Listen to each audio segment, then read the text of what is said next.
各位觀眾大家好，今日會講一講超人第26集嘅內容。今集又係傳說慶典啦。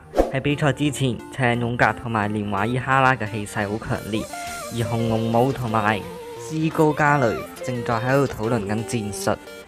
今集嘅對戰組合就係咁樣，對戰開始啦。阿武嘅神龍同埋勇格嘅勇士就互相攻擊。當阿連嘅路西法想撞向神龍同埋勇士嗰陣時，斯高嘅撒旦就阻止咗路西法嘅行動。撒旦仲用防禦招式阻止，雙方嘅陀螺攻擊得好激烈。之後撒旦就漂移撞向路西法，而勇士嘅攻擊令到神龍嘅刀人就覺醒咗。路西法呢個時候就用變異牆壁招式就撞散咗撒旦啦。咁勇士同埋神龍都用超攻擊招式攻擊對方，兩隻陀螺撞埋一齊，結果神龍就被撞散啦。因此勇格同埋阿連就大勝佢哋嘅。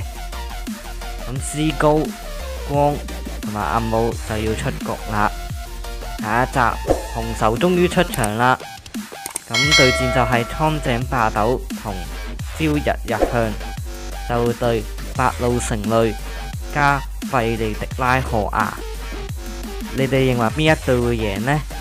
歡迎喺討論區度留言，多謝各位。